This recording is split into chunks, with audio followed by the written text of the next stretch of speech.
तो अब जूम चलाने की जरूरत नहीं क्या है? वो जूम क्या वो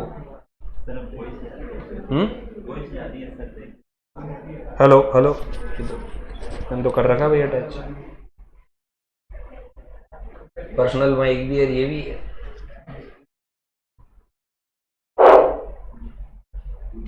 वहां से देखो अटैच सही है क्या?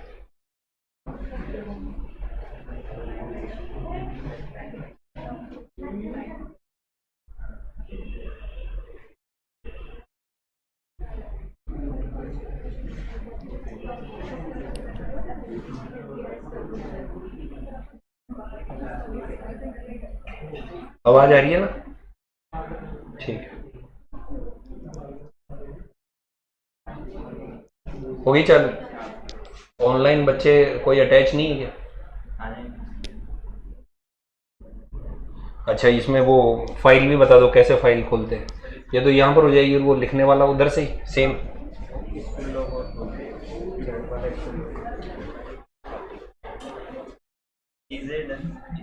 हम्म,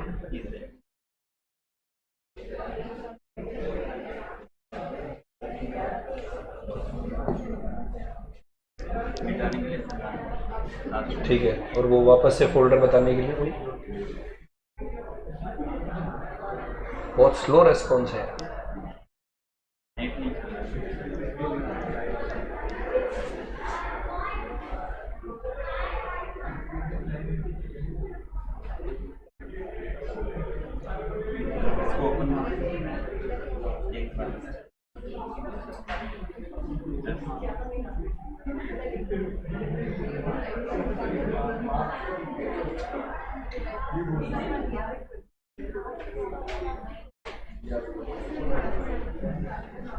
ठीक है,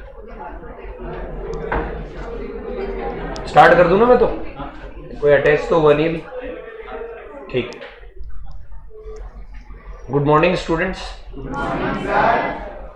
तो सबसे पहले कॉन्ग्रेचुलेशंस कि आप सीए फाउंडेशन क्रैक करके आ गए। और इस बार का सीए फाउंडेशन ऐसा सुनने में आया कि बहुत आसान नहीं रहा, काफ़ी कम रहा। और आप उन स्टूडेंट्स में शामिल है जो उस 25% की कैटेगरी में थे। ठीक है, तो ये समझ लीजिए ये केवल एक एंट्रेंस एग्ज़ाम था। एक्चुअली में जो सीए की स्टडी स्टार्ट होती है वो अब यहाँ से होती है। ठीक है, इस बात को आप अच्छी तरह से समझ ले, जान ले, क्योंकि फाउंडेशन में जो आपने पढ़ा वो केवल 12th लेवल का था। कौन से लेवल का था? और यहाँ पर जो आप पढ़ने जा रहे हैं वो ग्रेजुएशन लेवल का है। कौन से लेवल का है? ग्रेजुएशन लेवल का है। यहाँ पर आप लोगों को थोड़ी सी कंपैरेटिवली मेहनत करनी पड़ेगी। यदि आप मेहनत करते हैं, रेगुलर करते हैं, तो आपके लिए कोई हार्ड टास्क नहीं है, एक इजी टास्क है। देखिए, दिक्कत उस स्टूडेंट को आती है जो कि ये समझने की गलती कर बैठता है कि 2 दिन एब्सेंट रह गए, 3 दिन एब्सेंट रह गए तो क्या फर्क पड़ेगा। जो भी आपको टीचर्स, चाहे मेरे सब्जेक्ट के हो चाहे अदर सब्जेक्ट के हो, जो भी आपको काम बताते हैं आपको वो करके लाना है। यहाँ पर पास होने का जो मंत्र है वो एक ही है, नंबर 1 होमवर्क और नंबर 2 टेस्ट सीरीज। इसके अलावा तीसरा कोई भी मंत्र नहीं। यानी आप क्लास 100 आउट ऑफ 100 अटेंड कर लेते हैं, मेरी क्लास 120 से 120 अटेंड कर लेते हैं और होमवर्क नहीं करते हैं, एज वेल एज सीरियस होकर टेस्ट सीरीज नहीं देते हैं। मैंने एक वर्ड जोड़ा, कौन सा वर्ड जोड़ा? सीरियस होकर। वो समझ ही गए होंगे कि जो लोग ऑफलाइन टेस्ट सीरीज देते हैं वो क्या करके देते होंगे। तो उस टाइम तो खुश हो जाते हैं, बट बाद में जब रिजल्ट आता है तो खुद को भी सदमा पहुंचता है, पेरेंट्स को भी सदमा पहुंचता है। तो 2 ही चीजें हैं, एक तो होमवर्क है और एक टेस्ट सीरीज है जो कि आफ्टर कंप्लीशन ऑफ कोर्स होता है। बाकी कितना ही रिवाइज कर लो, जब तक आप खुद से किसी चीज को सॉल्व नहीं करोगे तब तक कॉन्फिडेंस हासिल नहीं होता है। जैसा कि आप लोगों को मालूम है कि अभी प्रेजेंटली जो इंटरमीडिएट का सिलेबस है उसमें टोटल 2 ग्रुप है, first group and second group. अभी मैं बात कर रहा हूं वो फर्स्ट ग्रुप की बात कर रहा हूं। फर्स्ट ग्रुप के अंदर 4 सब्जेक्ट है, उसमें मेरा जो सब्जेक्ट है उस सब्जेक्ट का नंबर है 3। क्या नंबर है? 3। और सब्जेक्ट का नेम क्या है बताओ? Cost and management accounting. क्या नाम है? कई लोग इसे शॉर्ट में कॉस्टिंग बोलते हैं, कई लोग कॉस्ट अकाउंटिंग बोलते हैं, बट प्रॉपर नेम जो है वो है ये cost and management accounting. Cost and management accounting के अंदर कितने चैप्टर है, कुछ आइडिया है? तो टोटल है 15 चैप्टर। कितने चैप्टर है? 15 चैप्टर। पेपर कितने नंबर का आएगा? 100 मार्क्स का आएगा। कितने का आएगा? 100 मार्क्स का आएगा। एमसीक्यू आएंगे क्या? नहीं आएंगे। क्या बता रहा हूं मैं? एमसीक्यू नहीं आएंगे। पूरा का पूरा पेपर क्या होगा? थ्योरेटिकल बेस्ड होगा। क्या बेस्ड होगा? थ्योरेटिकल। चलो कंटिन्यू रखो।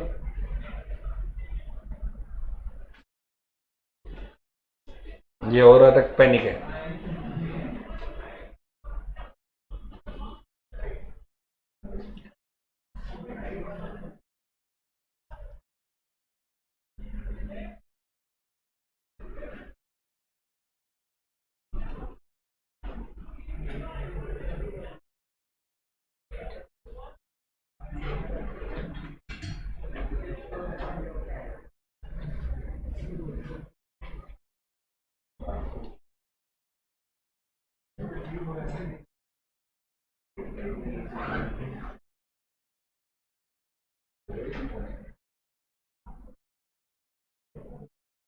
यहां पर तो गुड मॉर्निंग गुड इवनिंग दिख रहा है।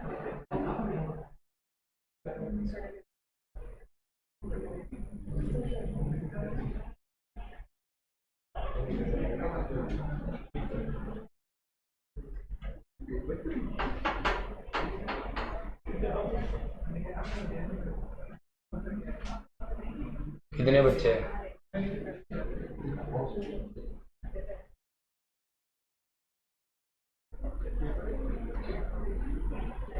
ठीक, तो टोटल 15 चैप्टर्स है और थ्योरेटिकल वे में होगा। क्वेश्चन आंसर पैटर्न में आपका पेपर आएगा और उस क्वेश्चन आंसर पैटर्न में आप लोगों को उसे सॉल्व करना होगा। टाइम अलाउड है 3 आवर्स और मैक्सिमम मार्क्स है 100। पेपर का पैटर्न कुछ इस तरह से है कि टोटल 6 क्वेश्चन आएंगे। कितने आएंगे? हर क्वेश्चन 20 मार्क्स का होगा। कितने मार्क्स का? 20 इंटू 6 कितना हुआ? और आउट ऑफ द 6 आपको कितने अटेम्प्ट करने होंगे? लेकिन उसमें 1 नंबर का क्वेश्चन कंपलसरी होगा। कौन सा क्वेश्चन? ये का ये पैटर्न मेरे ख्याल से आपके अकाउंट्स में रहा होगा। फाउंडेशन में अकाउंट्स का रहा था, लॉ में रहा होगा। तो यही पैटर्न आपने देख भी रखा है। यहां पर मैं आपको ये बता दूं कि जो थ्योरेटिकल पार्ट है, मतलब जिसे आप थ्योरी बोलते हैं, बिल्कुल वो आपके एक क्वेश्चन आता है, लास्ट वाला क्वेश्चन आता है। तो 20 to 25 मार्क्स की आपको थ्योरी भी देखने को मिलेगी। ये पूरी तरह से प्रैक्टिकल अप्रोच है, तो थोड़ा सा नया है, बट देखा जाए तो यदि आपको इसमें इंटरेस्ट आने लग गया तो इससे अच्छा कोई सब्जेक्ट ही नहीं है। ये एक एक पैसे की आपको कीमत बताएगा। मतलब जिसे कहते हैं ना, एक्चुअली में ये क्या, ये सब्जेक्ट, बाकी के सब्जेक्ट क्या माइंड में जाते हैं, दिमाग में जाते हैं। ये सब्जेक्ट ऐसा है जो ब्लड में जाएगा। जिसे कहते हैं ना पक्का बढ़िया, वो ये सब्जेक्ट बनाता है। कौन सा सब्जेक्ट है? Cost and management accounting. एक एक पैसे का हिसाब, और पैसे तो छोड़ो आप, डेसिमल के बाद 4 डिजिट तक लेंगे अपन। कितने डिजिट तक? 4 डिजिट तक। थोड़ा सा इसमें अदर सब्जेक्ट के कंपैरिजन में आपको मेहनत ज्यादा करना पड़ेगा, बिकॉज ये नया है।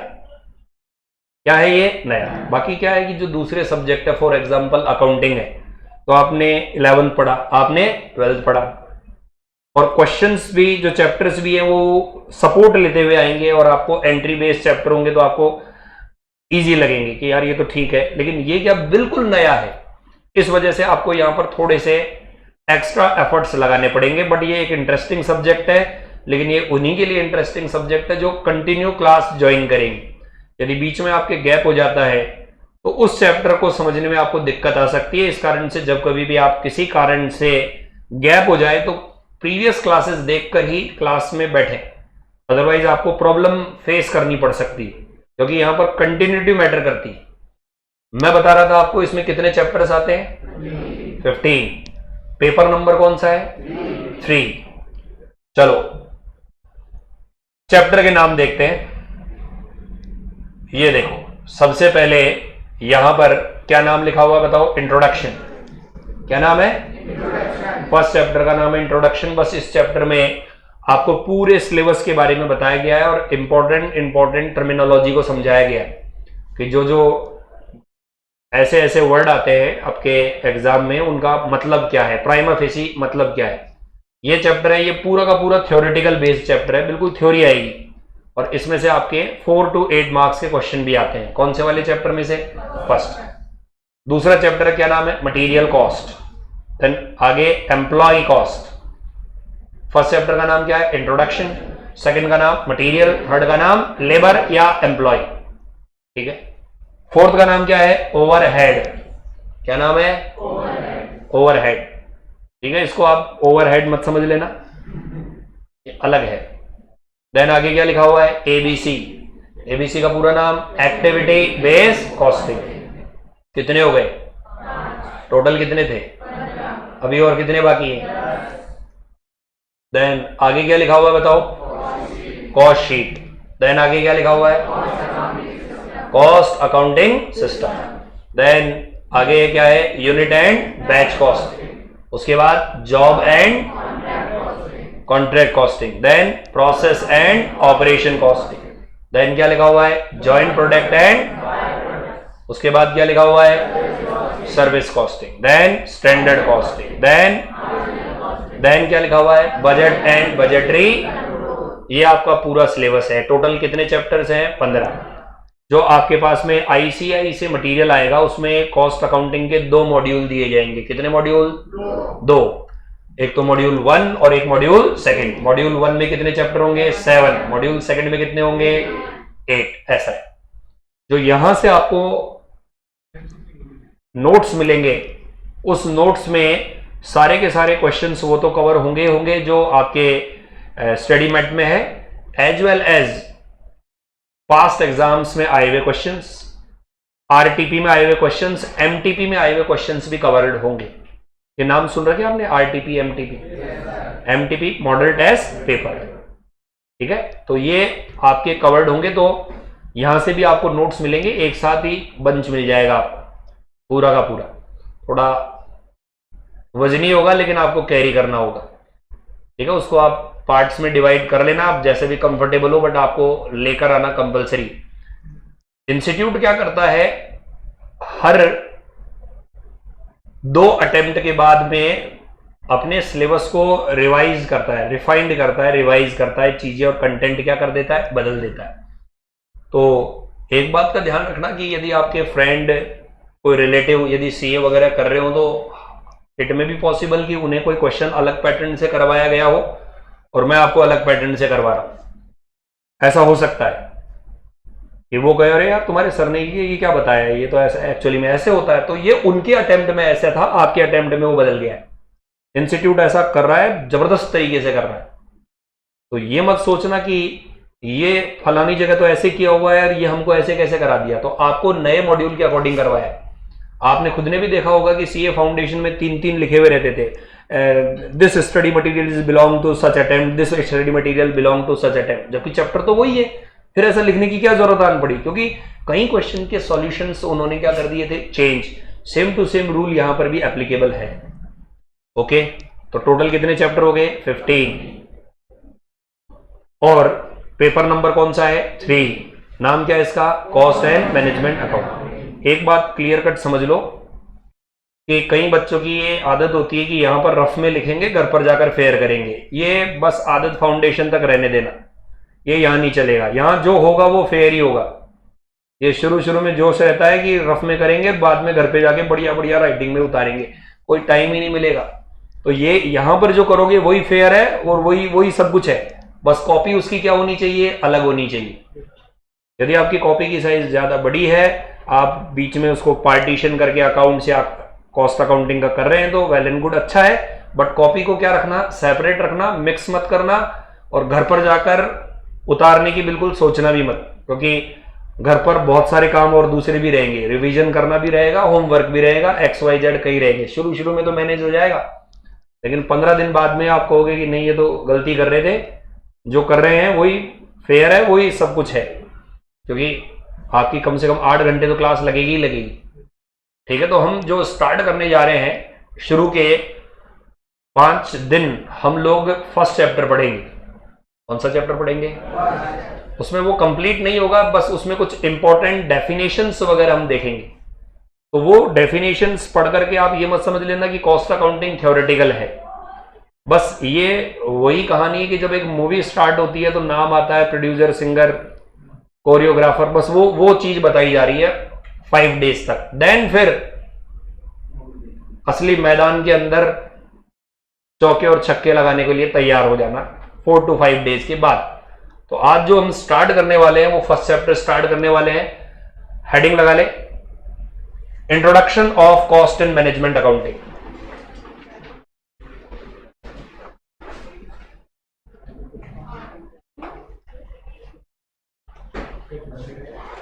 Introduction of cost and management accounting.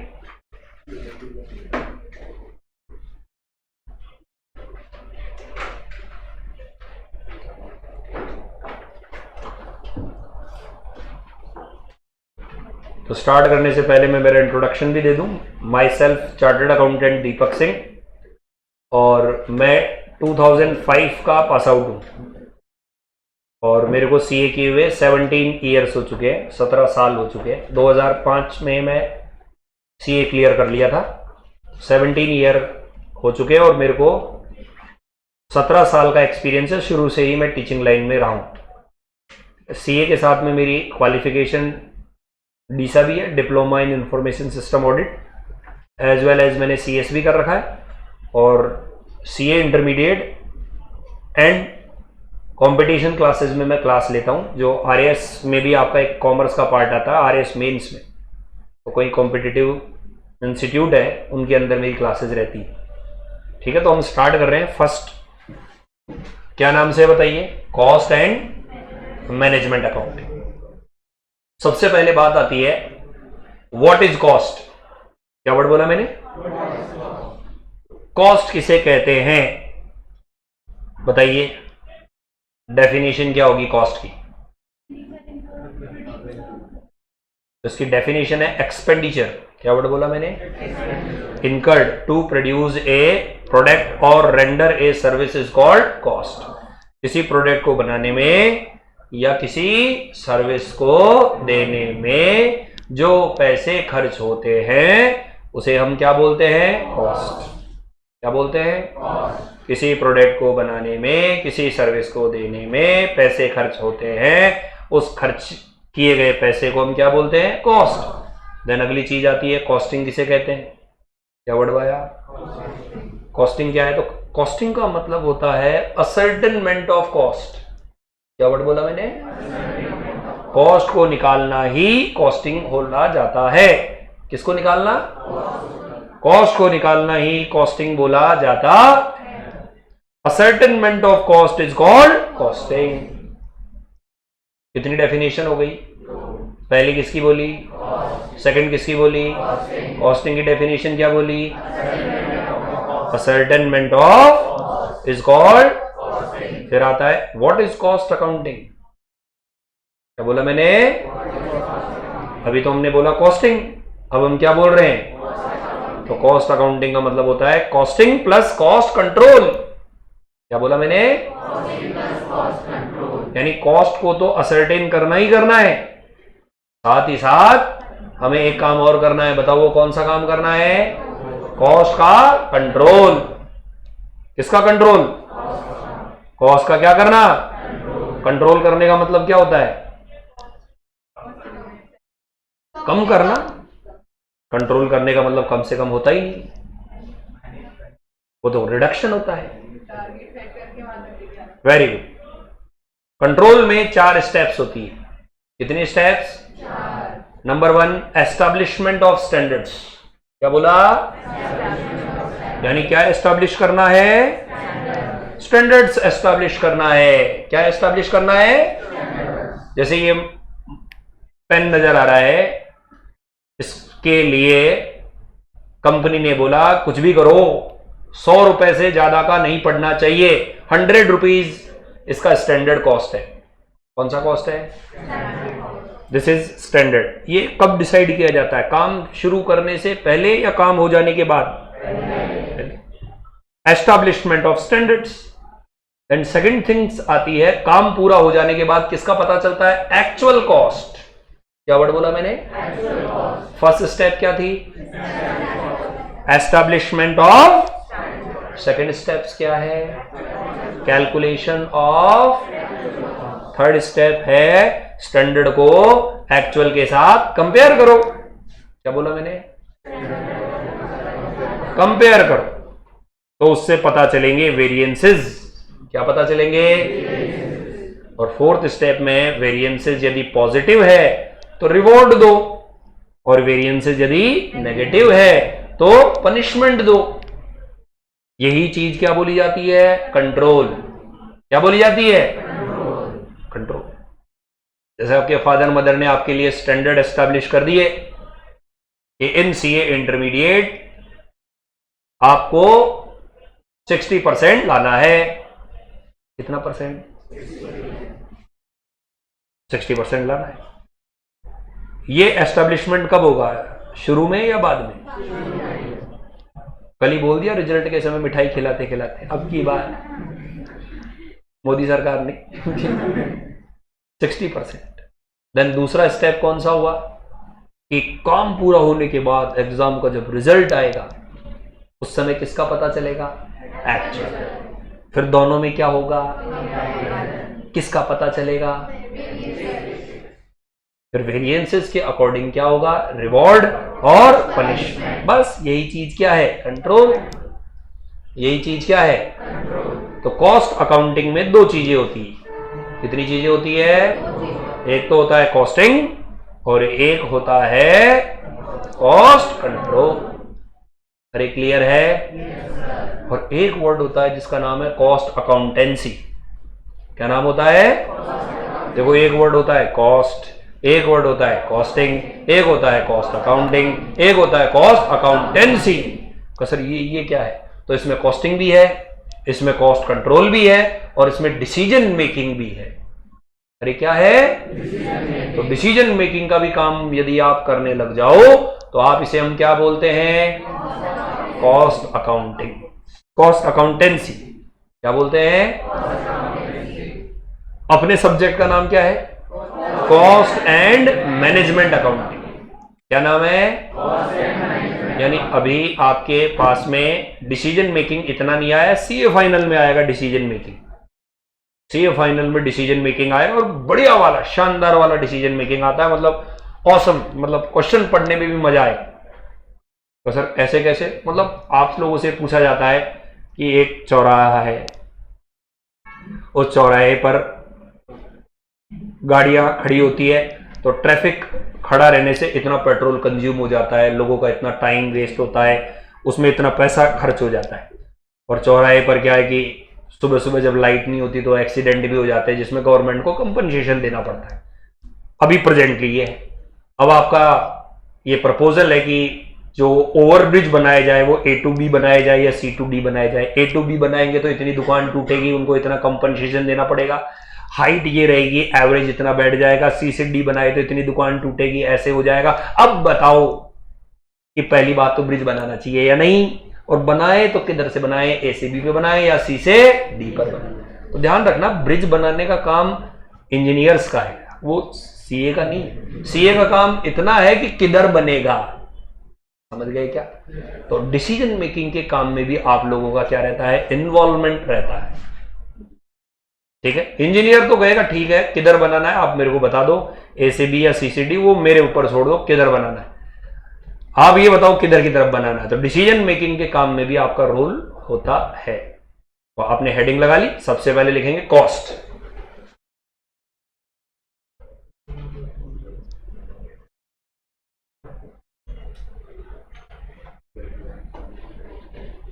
और कॉस्ट के अंदर लिखेंगे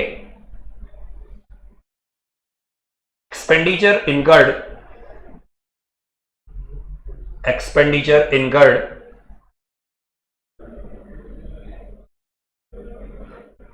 to produce a product,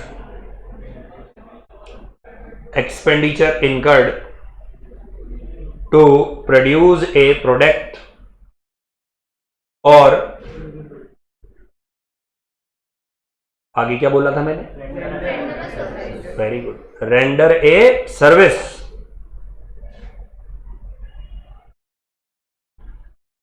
is called cost.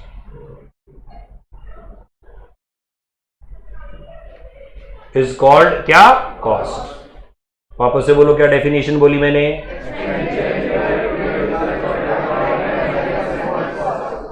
Exam में कभी भी नहीं आएगा ये डेफिनेशन, है ना? अच्छी तरह एक चीज तो याद हुई, ये कभी भी नहीं आएगा। अगली लाइन में लिखें कॉस्टिंग।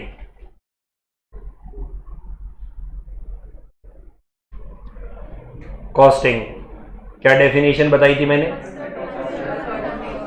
वेरी गुड, लिखेंगे ascertainment of cost, ascertainment of cost is called costing।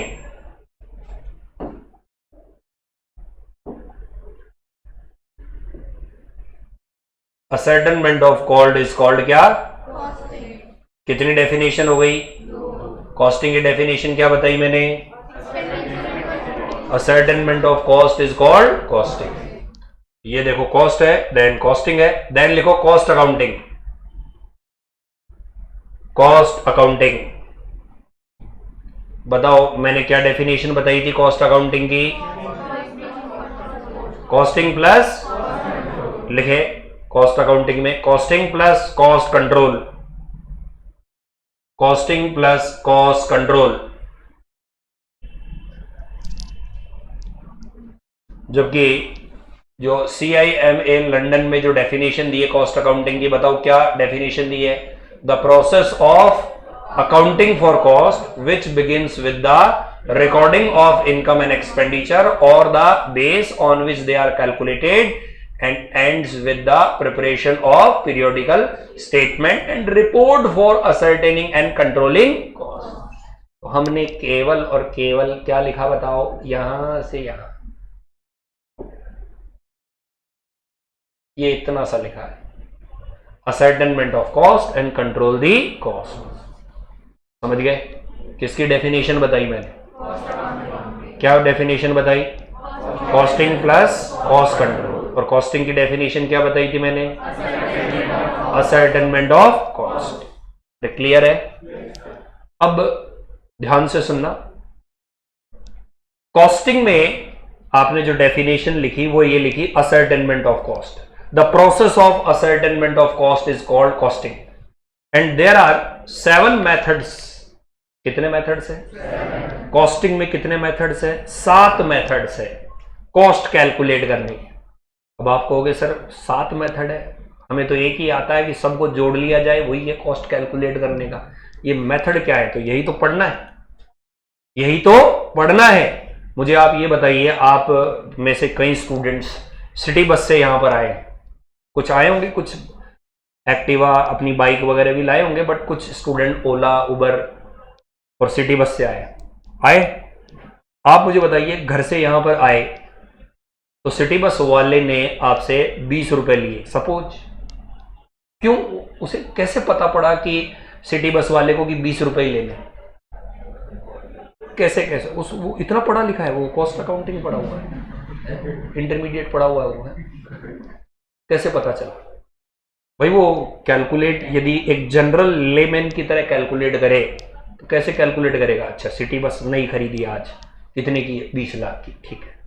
Passenger कितने बैठे हुए हैं? 20, डिवाइड कर रहे भैया, कहाँ जाना? 1 लाख रुपए। तो चलती हुई बस से छलांग लगाएंगे लोग, बागी तो मारे गए आज तो। उनको कैसे पता पड़ता है कि 20 रुपए लेने? न तो वो 10 बताते हैं, न वो 30 बताते हैं, वो 20 ही बताते हैं। कैसे? कॉस्ट अकाउंटिंग से। तो सर उनके पास इतनी नॉलेज कहां से आई? तो उनके पास नॉलेज नहीं है, उनकी यूनियन के पास नॉलेज है। अरे किसके पास? हाँ, उनकी यूनियन जो है वो कॉस्ट अकाउंटेंट की हेल्प लेती है। कॉस्ट अकाउंटेंट उनके पर किलोमीटर की रेट और पैसेंजर का रेट निकाल करके आप लोगों को चार्ज करवाते हैं। ऐसे होता है। कोचिंग में आप फी दे रहे हो, 80,000 फीस है, 85,000 है, तो कैसे पता चल रहा है कि 85 लेना है कि 80 लेना है? न तो ये 8,000 बताते हैं, नहीं 1,80,000 बताते, कैसे पता चलता है? इसी से पता चलता है। किससे पता चलता है? Cost account. समझ गए क्या? इसकी हेल्प से पता चलता है किससे कितना फी वगैरह रिकवर करना है, हॉस्पिटल में कितना करना है, रेल में ट्रेन में आप बैठते हो तो जनरल में कितना किराया होगा, स्लीपर में कितना किराया होगा, थर्ड क्लास एसी में क्या होगा, सेकंड क्लास में क्या होगा, फर्स्ट क्लास में क्या होगा, सब कुछ किस पर डिपेंडेंट है? Cost account. ठीक है। प्रेजेंटली तो क्या है कि सॉफ्टवेयर आ गए हैं, बट उस सॉफ्टवेयर में भी दिमाग तो तभी लगेगा ना जब बेस हो। एक अकाउंटेंट ही तो दिमाग लगाएगा कॉस्ट अकाउंटेंट की, ये चीजें ऐड करनी है, ये चीजें लेस करनी है। क्या है, कोई है बात? तो अपन ने लॉक तो किया नहीं।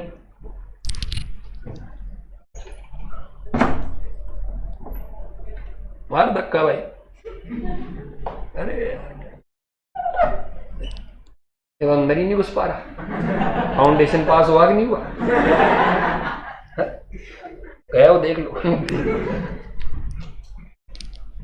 ओके, लिखें देयर आर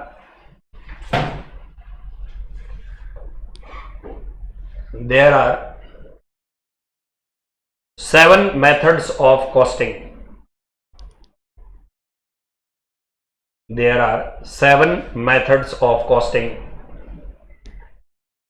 कितने मेथड है? 7. किसके मेथड है? कॉस्टिंग का मतलब क्या है?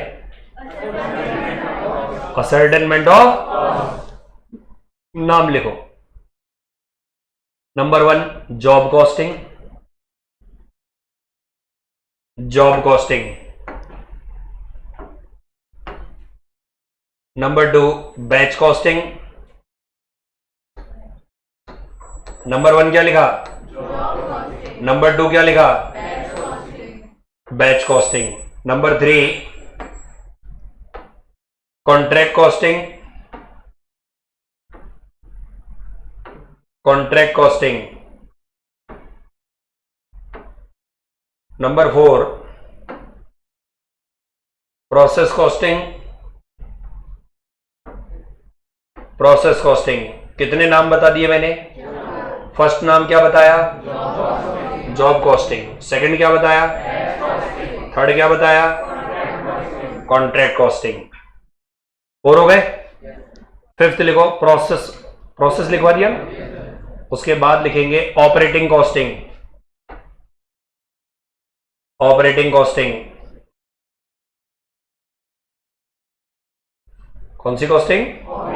एक नाम और लिख लो ऑपरेटिंग कॉस्टिंग का, सर्विस कॉस्टिंग। Service costing. कितने हो गए? कितने बचे हुए? 6 लिखे सिंगल कॉस्टिंग। सिंगल नहीं लिखवाया मैंने, सिंगल कॉस्टिंग। और 7th लिखो मल्टीपल कॉस्टिंग। 7th क्या लिखा? Multiple costing. कितने मेथड हो गए? फर्स्ट क्या था? सेकंड क्या है? थर्ड क्या है? फोर्थ क्या है? फिफ्थ क्या है? सिक्स्थ क्या है? 7th क्या है? 6th कौन सा है? Single costing. फर्स्ट कौन सा है? Job costing. फर्स्ट कौन सा है? Job costing. टोटल कितने मेथड्स हैं? एक्चुअली में ये मेथड्स नहीं है, ये चैप्टर्स के नेम है। किसके नेम है? हाँ, टोटल ये तो 7 चैप्टर कवर हो गए? नहीं, एक्चुअली में लास्ट के दो है, सिंगल और मल्टीपल। ये अभी इंटरमीडिएट में नहीं है, ये अभी इंटरमीडिएट में नहीं है। बाकी के 5 है वो इंटरमीडिएट में हैं। कौन कौन से हैं? सिंगल है, सॉरी जॉब कॉस्टिंग है, बैच कॉस्टिंग है, कॉन्ट्रैक्ट है, प्रोसेस है एंड ऑपरेटिंग है। ये आपके कोर्स में है और चैप्टर्स है। लेकिन यदि आपको थोड़ा बहुत भी सिलेबस वगैरह याद हो, जो मैंने बताया था उसमें चैप्टर्स कितने बताए थे और उसमें नाम बताए थे मैंने, स्टैंडर्ड कॉस्टिंग आपको याद हो, लास्ट एक नाम बताया था मार्जिनल, थोड़ा बहुत यदि याद हो। तो सर वो नाम तो आया ही नहीं यहाँ पर, तो वो कॉस्टिंग की टेक्निक्स है। वो कॉस्टिंग की क्या है, टेक्निक। जहां कहीं भी नाम और कॉस्टिंग आ जाए तो ये मत समझ लेना वो मेथड है, वो टेक्निक भी हो सकती है। तो मेथड्स केवल कितने हैं, 7। कितने हैं, 7। लेकिन अपने यहां पर जो कोर्स में इंक्लूड किया गया है वो केवल कितने हैं, 5। तो वापस से बोलेंगे, पहला कौन सा था, job cost, second, third, fourth, fifth, sixth और लास्ट मल्टीपल कॉस्ट। अपने सब्जेक्ट का नाम क्या है, cost and management accounting. Paper number कौन सा है, कितने मार्क्स का आएगा, 100 मार्क्स का आएगा। एमसीक्यूज आएंगे क्या, नहीं आएंगे। थ्योरेटिकल पार्ट कितना आता है, ठीक है, 25 नंबर के आसपास आता है। ओके, टोटल कितने क्वेश्चंस आएंगे, कौन सा क्वेश्चन कंपलसरी होगा,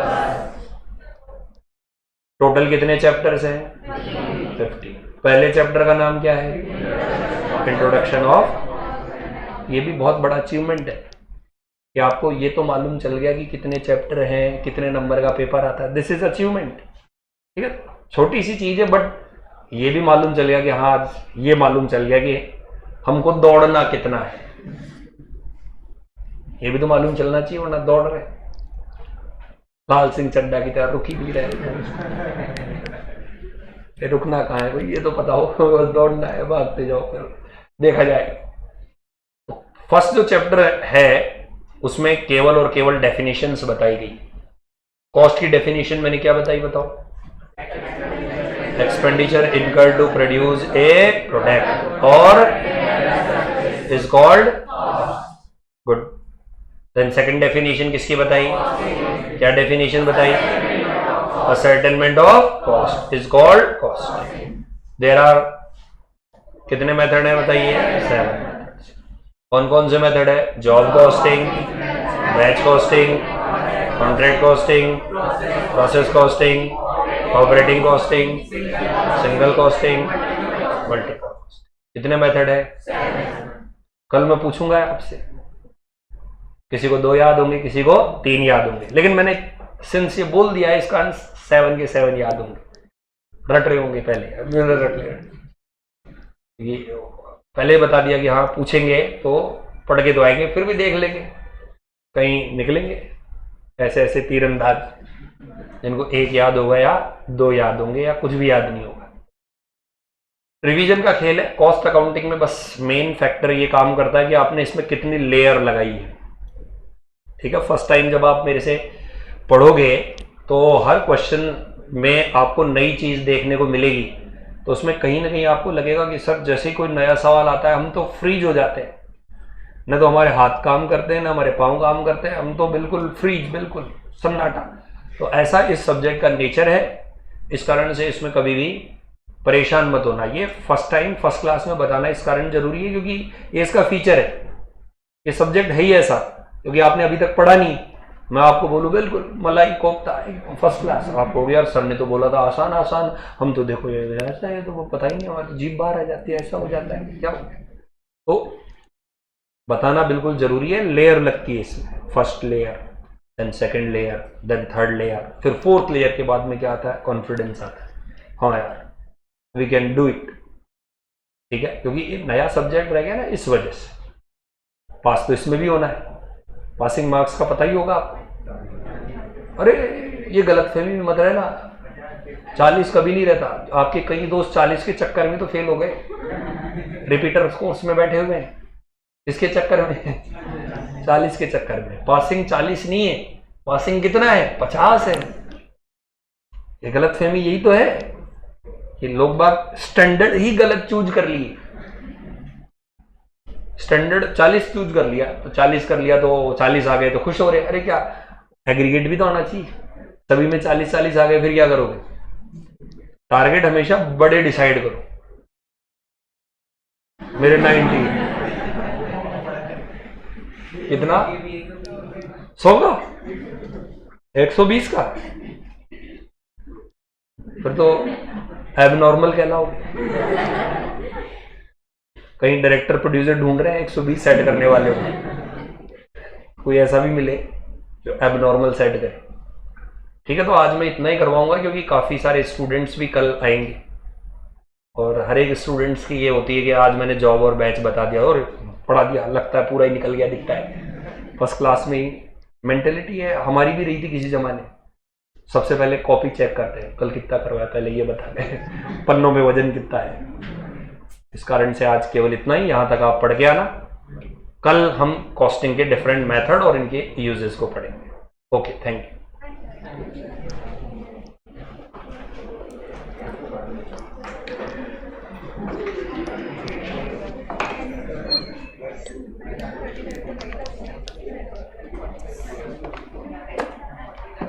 आप में से मित्तल से पढ़े हुए स्टूडेंट्स कितने हैं? मित्तल से ही फाउंडेशन। और जो बैठ जाइए, जो मित्तल से पढ़े हुए नहीं है वो कितने हैं? अच्छा, आपने क्या सेल्फ स्टडी की? बाकी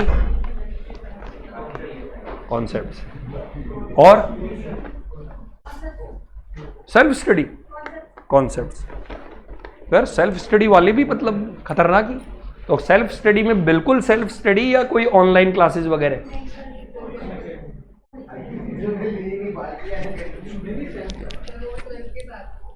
ट्वेल्थ के साथ,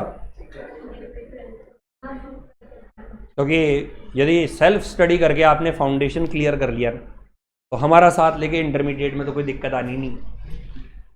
क्योंकि क्या होता है कि जो बच्चा पढ़ाई करता है ना, तो उसके माइंड में दो तरह की चीजें होती हैं। एक तो वो बच्चे होते हैं, इसमें कितना दम है जो मेरे को समझा सके, इसमें टीचर में देखते हैं दम है या नहीं। एंटीना पूरे क्या कर लेता है, डाउन, एंटीना पटक के और फिर क्या, अब देखते हैं इसमें ताकत कितनी है। समझ गए? और एक कौन से वाले बच्चे होते हैं जो सेल्फ स्टडी और पढ़ने वाले होते हैं ना, वो बिल्कुल थोड़ा सा बता दे, बाकी तो हम खींच लेंगे, बस एक बार हल्का सा बता दे, उसके बाद तो इधर से उधर तो यलगार कर देंगे। दो तरह के। अच्छा, इसमें सारे इंग्लिश मीडियम है? कोई हिंदी मीडियम? तो जो कॉस्ट अकाउंटिंग है और अकाउंटिंग है, जो प्रैक्टिकल सब्जेक्ट है, वो तो होते ही इंग्लिश में है, पहले ही मैं बता दूं, वो हिंदी में होते नहीं, वो इंग्लिश में ही होते हैं। और आपको इंग्लिश में यूज टू होना चाहिए, क्योंकि इन फ्यूचर स्कोप भी किसका है, इंग्लिश का। ओके, ठीक।